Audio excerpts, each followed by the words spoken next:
সজীব ওয়াজেদ জয়কে অপহরণ এবং হত্যা চেষ্টার মামলায় দণ্ডপ্রাপ্ত আমার দেশ পত্রিকার সাবেক ভারপ্রাপ্ত সম্পাদক মাহমুদুর রহমানকে কারাগারে পাঠানোর আদেশ দিয়েছেন আদালত। সকাল 10:50 দিকে এ মামলায় আত্মসমর্পণ করতে আদালতে আসেন তিনি। এ সময় তার পক্ষে আপিলের শর্তে জামিন আবেদন করেন আইনজীবীরা। শুনানি শেষে ঢাকার অতিরিক্ত chief metropolitan magistrate Mohammad Mahbubur হকের আদালত তার জামিন নামঞ্জুর করে কারাগারে পাঠানোর আদেশ দিয়েছেন। একই সঙ্গে তাকে কারাগারে ডিভিশন দেওয়ার আদেশ দিয়েছেন আদালত।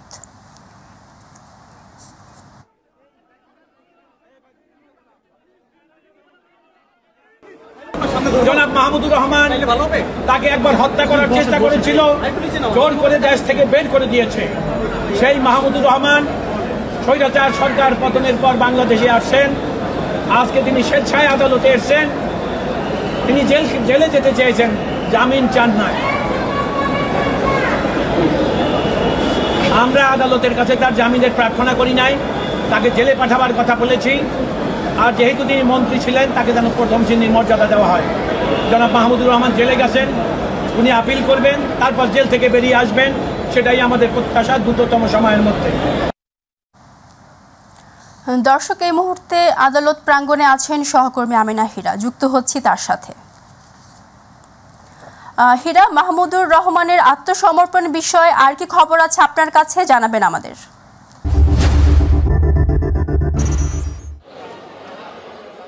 মার্জানা, আপনি ইতিমধ্যেই জানেন যে মাহমুদুর রহমান আমার দেশ পত্রিকার যিনি ভারপ্রাপ্ত সম্পাদক ছিলেন, তিনি আজকে জামিন চেয়েছেন সিএমএম কোর্টে এবং সেই জামিন নামঞ্জুর করা হয়েছে।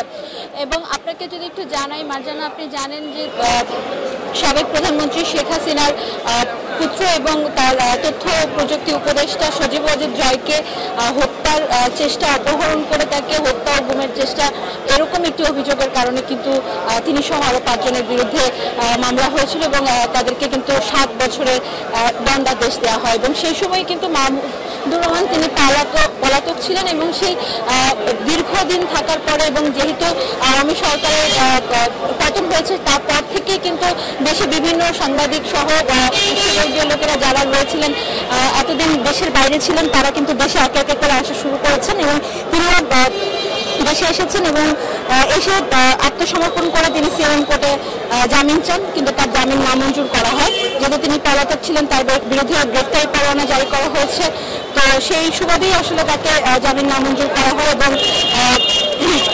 তিনি যেটি আজকে আশা করছিলেন যে জামিন পাওয়ার একটি সম্ভাবনা থাকবে, কিন্তু তারপরে তাকে কিন্তু জামিন দেওয়া হয়নি এবং পরবর্তী হিয়ারিংয়ে তিনি আবারও জামিন চাইবেন, এটি কিন্তু আমরা নিশ্চিত হতে পেরেছি। এবং আপনাকে একটু বলে রাখি যে এই যে মাহমুদুর রহমান, তার সঙ্গে কিন্তু সাংবাদিক নূর রহমান, তারও কিন্তু 7 বছরের দণ্ডাদেশ কিন্তু দেওয়া হয়েছিল এবং তাদের সাথে যুক্তরাষ্ট্র একজন প্রবাসী, তারও কিন্তু দণ্ডাদেশ দেওয়া হয়েছিল। তো তার আইনজীবী যেটি জানিয়েছে যে তারা আবারও পরবর্তী যে হিয়ারিং রয়েছে সেখানে তারা আবারও জামিনের আবেদন করবে। তো এখন পর্যন্ত আমার কাছে এতটুকু সর্বশেষ আছে। মার্জানা। হীরা, আপনাকে ধন্যবাদ। রাজধানী নিউ মার্কেট থানা এলাকায় ব্যবসায়ী আব্দুল ওয়াদুদকে গুলি করে হত্যার অভিযোগ করা মামলায় সাবেক প্রধানমন্ত্রী শেখ হাসিনা, বেসরকারি শিল্প ও বিনিয়োগ বিষয়ক উপদেষ্টা সালমান এফ রহমান এবং আইনমন্ত্রী আনিসুল হককে গ্রেফতার দেখানো হয়েছে। সকালে কারাগার থেকে তাদের ঢাকায় চিফ মেট্রোপলিটন ম্যাজিস্ট্রেট আদালতে হাজির করেছে পুলিশ। পরে মামলায় তদন্তকারী কর্মকর্তা তাদের এই মামলায় গ্রেফতার দেখানোর আবেদন করেন। শুনানি শেষে ঢাকার অতিরিক্ত চিফ মেট্রোপলিটন ম্যাজিস্ট্রেট মাহবুবুল হক তাদের আবেদন মঞ্জুর করেন। এরপর আসামিরা আইনজীবীর জামিন চাইলে আদালত তা নামঞ্জুর করে কারাগারে পাঠানোর আদেশ দেন। সালমান এফ রহমান এবং আনিসুল হককে এই মামলায় গ্রেপ্তার দেখানোর জন্য দরখাস্ত দেন এবং বিজ্ঞ আদালত তাদেরকে 2 জনকে গ্রেপ্তার দেখানো হয়। তাদের পক্ষে কোনো রিমান্ড প্রার্থনা ছিল না এবং কোনো জামিনের প্রার্থনাও ছিল না। এবং এছাড়াও আবদুল্লাহ আল মামুন এবং হাসিবুর রহমান মানিক, এই 2 জনের বিরুদ্ধে গ্রেপ্তারের জন্য দরখাস্ত দেওয়া হয়, তাদেরকে গ্রেপ্তার করা হয় এবং তাদের 2 জনের বিরুদ্ধে রিমান্ডের প্রার্থনা ছিল এবং বিজ্ঞ আদালত রিমান্ড দরখাস্তটা শোনার পরে এবং এজাহারে গুণাগুণের উপরে ভিত্তি করে তাদের বিরুদ্ধে এবং হাসিবুর রহমানকে 5 দিন এবং আবদুল্লাহ আল মামুনকে 4 দিনের রিমান্ড মঞ্জুর করেন। উজানের পানি তিস্তার পানি আরও বেড়েছে। নদীর পানি প্রবাহ বেড়ে বিপদসীমার 2 সেন্টিমিটার উপর দিয়ে প্রবাহিত হচ্ছে। ডুবেছে রংপুর, কুড়িগ্রাম, গাইবান্ধা ও নীলফামারীর তিস্তা অববাহিকার নিম্নাঞ্চল। প্লাবিত হচ্ছে নতুন নতুন এলাকা। পানি উন্নয়ন বোর্ড জানিয়েছে, ভোর 6টা থেকে তিস্তা নদীর পানি ডালিয়া পয়েন্টে বিপদসীমার 2 সেন্টিমিটার আর কাউনিয়া পয়েন্টে 29 সেন্টিমিটার উপর দিয়ে বইছে। এতে লালমনিরহাটের পাটগ্রাম, আদিয়ামারি সহ 6 উপজেলা চরাঞ্চলের নতুন কয়েকটি এলাকা প্লাবিত হয়েছে। নিম্নাঞ্চলের অনেক বসতবাড়িতে পানি উঠে গেছে। পানির চাপ বেড়ে যাওয়ায় বন্যা নিয়ন্ত্রণ বাঁধগুলো ঝুঁকিতে পড়েছে।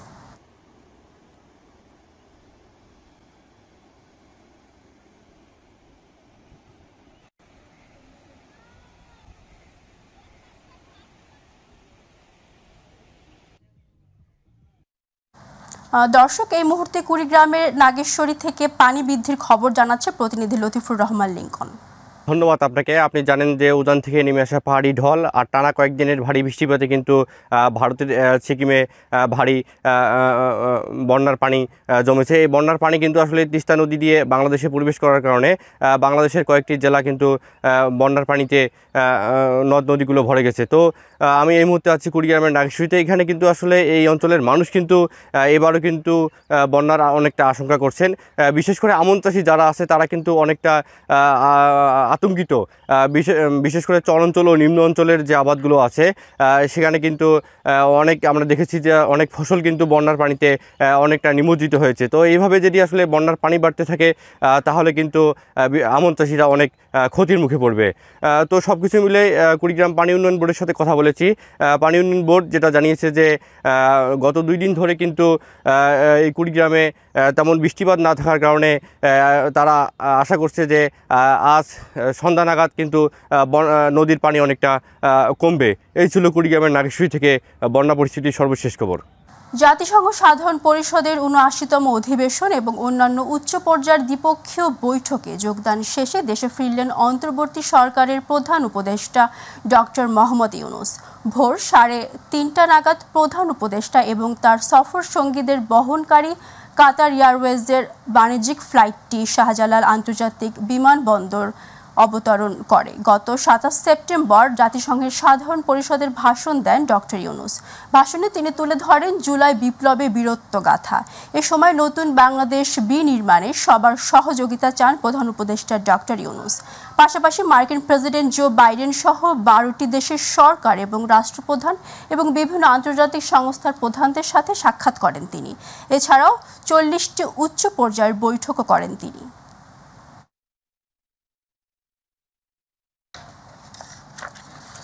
আওয়ামী লীগ দেশকে অস্থিতিশীল করার চক্রান্ত করেছে বলে অভিযোগ করেছেন বিএনপির স্থায়ী কমিটির সদস্য গায়েশ্বর চন্দ্র রায়। সকালে জিয়া মঞ্চের 31তম প্রতিষ্ঠা বার্ষিকী উপলক্ষে বিএনপির প্রতিষ্ঠাতা বিএনপির ও সাবেক রাষ্ট্রপতি জিয়াউর রহমানের সমাধিতে ফুল দিয়ে শ্রদ্ধা নিবেদনের পর তিনি অভিযোগ করেন। গায়েশ্বর বলেন দেশের গণতন্ত্র পুনঃপ্রতিষ্ঠা করতে তারেক রহমান সহ বিএনপির সকল নেতাকর্মীদের নামে দায়ের করা মামলা প্রত্যাহার করতে হবে। আমরা আশা করব এই আন্দোলনের সংগ্রামের মধ্য দিয়ে তারা আজকে জাতির নেতৃত্ব দিচ্ছেন, সরকার গঠন করেছেন, তাদের সকলের আত্মদানকে এবং সকলের ত্যাগকে এবং নির্যাতনকে তারা আমলে নেবে এবং যথারীতি এদেরকে এই সকল মামলা মোকদ্দমা থেকে বা কোর্টের হাজিরার আমাদের যদি যেতে হয় এখনও এখান থেকে আমাদেরকে কারামুক্ত শীর্ষ সন্ত্রাসীরা নতুন কোনো অপরাধে জড়ালে তদন্ত করে তাদের বিরুদ্ধে ব্যবস্থা নেওয়া হবে বলে জানিয়েছে ডিএমপি কমিশনার মোহাম্মদ মাইনুল ইসলাম। সকালে রাজধানীর পল্টন ময়দানে আয়োজিত ওয়ালটন ক্লাব ক্রীড়া উৎসব 2024 ফুটবল টুর্নামেন্ট উদ্বোধনী অনুষ্ঠানে সাংবাদিকদের এক প্রশ্নের জবাবে তিনি কথা জানান। তিনি বলেন, এখনও যেসব পুলিশ সদস্য কর্মস্থলে যোগ দেননি তাদের বিরুদ্ধে ব্যবস্থা নেওয়ার প্রতিক্রিয়া শুরু হয়েছে। খুব শীঘ্রই তাদের বিরুদ্ধে আইনগত ব্যবস্থা নেওয়া হবে। প্রিভেন্টিভ মেজারের জন্য আমরা বিভিন্ন ধরনের আমাদের টহল ব্যবস্থা আছে, গার্ডিং ব্যবস্থা আছে, আরও অন্যান্য পুলিশি ব্যবস্থা নিয়ে থাকি যাতে অপরাধ সংগঠিত না হয়। তারপরে যখন অপরাধ হয়ে যায় তো তখন আমরা এটাকে আমরা ইনভেস্টিগেশন ইয়েতে নিয়ে আসি, তারা অপরাধ করে যে তাদেরকে খুঁজে বের করার জন্য অবৈধ অস্ত্র উদ্ধারের যেমন অভিযান চলছে, আবার মাদক বিরোধী অভিযানও চলছে। আপনারা জানেন যে এই গত রাত্রি জেনেভা ক্যাম্পে আমরা এটা কম্বাইন্ড অপারেশন করেছি এবং এখানে অবৈধ অস্ত্র উদ্ধার হয়েছে, অনেক অ্যারেস্ট আছে, দেশীয় অস্ত্র উদ্ধার হয়েছে এবং এটা চলমান প্রক্রিয়া এবং কন্টিনিউয়াসলি চলবে। ৭৪ দিন পর আজ খুলেছে রংপুরের বেগম রোকেয়া বিশ্ববিদ্যালয়। ছাত্র জনতা অভ্যুত্থানের মাধ্যমে পাওয়া নতুন বাংলাদেশের শহীদ আবু সাঈদের এই বিশ্ববিদ্যালয় পেয়েছে নতুন উপাচার্য। গত ১৮ সেপ্টেম্বর উপাচার্য হিসেবে নিয়োগ পান ঢাকা বিশ্ববিদ্যালয়ের ফলিত গণিত বিভাগের অধ্যাপক ডক্টর মোহাম্মদ শওকত আলী। শিক্ষকরা বলছেন, শিক্ষক ও শিক্ষার্থীদের মধ্যে সম্পর্কের অবনতি কাটিয়ে ওঠা বড় চ্যালেঞ্জ। রংপুর থেকে মাহমুদুল হাসানের তথ্যচিত্রে আতিকুর রহমান তিতাসের রিপোর্ট। গত ১৬ জুলাই বৈষম্য বিরোধী ছাত্র আন্দোলনে শহীদ হন বেগম রোকেয়া বিশ্ববিদ্যালয়ের মেধাবী শিক্ষার্থী আবু সাঈদ। আন্দোলন রূপ নেয় গণ অভ্যুত্থানে।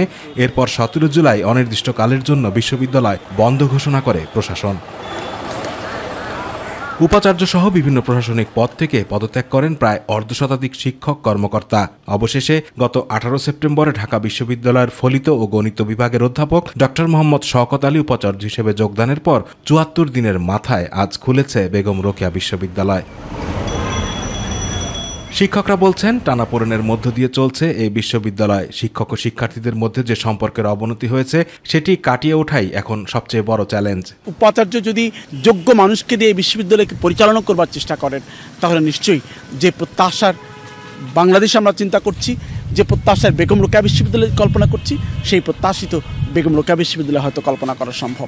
বিশ্ববিদ্যালয়ের নতুন উপাচার্যের কাছে শিক্ষার্থীদের প্রত্যাশা, বিগত সময়ের ভিসিদের মধ্যে যে দলীয়করণের প্রবণতা ছিল তা ভেঙে নতুন করে এই বিশ্ববিদ্যালয়কে এগিয়ে নেয়া। শিক্ষকদের মধ্যে যে দলীয়করণের যে ব্যাপারটা আছে সেটা ভেঙে ফেলে শুধুমাত্র তাদের কাজটাই যেন হয় যে শিক্ষার্থীদের শিক্ষা দেওয়া এবং নিজেদের রিসার্চ করা। বিশ্ববিদ্যালয়ের প্রশাসন, ভিসি এবং সবাইকে যেন একত্রবদ্ধ হয়ে যেন কাজ করে, এই প্রত্যাশাই আমাদের। সেশন জট যেটা হচ্ছে এই কিছুদিনের মধ্যে তৈরি হয়েছে, এটা হচ্ছে মানে সমাধান হবে, আর ক্যাম্পাসে সুষ্ঠু পরিবেশ। উত্তরের এই বিদ্যাপীঠটিকে একটি আবাসিক বিশ্ববিদ্যালয়ে রূপান্তর সহ শিক্ষক, শিক্ষার্থী, ভিসি, প্রশাসন সকলের ঐক্যবদ্ধ প্রচেষ্টায় এগিয়ে নিতে একসাথে কাজ করবে, এমনটাই প্রত্যাশা শিক্ষার্থীদের।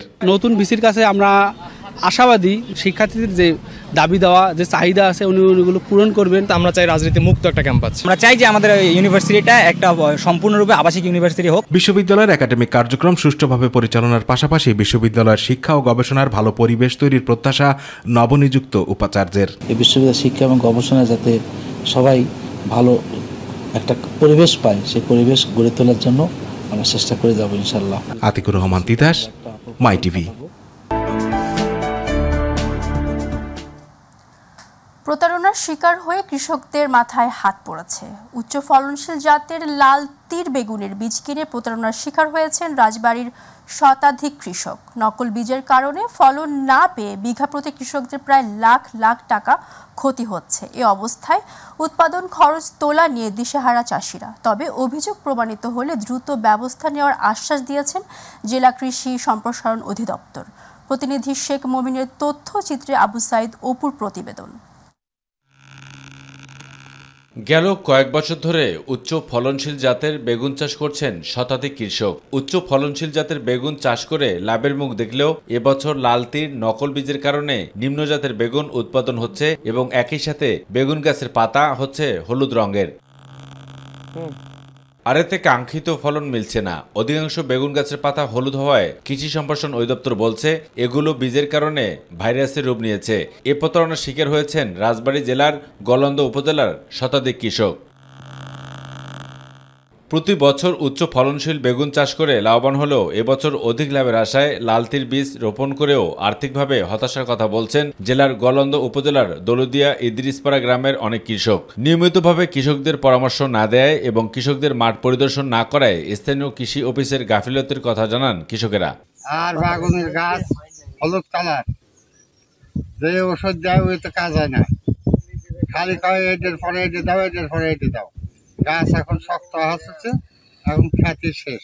1 মাস 2 মাস ধরে খালি খুশি দিতেছি, এখন তো আর সময় নাই। আমাদের ক্ষেতের অবস্থা খারাপ, আমরা কৃষক এখন কি করব? এই লাল তীর সমস্যা আমরা তো ভুগতেছি। মানুষজন নিয়ে বিষ সার দিয়ে কোনো কিছু পাচ্ছে না, লালটি সয়ালের বিষ নিয়ে পাতা ফ্যাসা হলুদে এই কিছু হচ্ছে না, নষ্ট হয়ে যাচ্ছে। ক্ষতি হতেই থাকে, তাহলে আমাদের কৃষক এই ক্ষতি কাটায় ওঠার মতো কোনো ক্যাপাসিটি নাই। সরকার যদি আমাদের কোনো সহযোগিতা করে তাহলে হয়তো কৃষক একটু বেঁচে যাবে।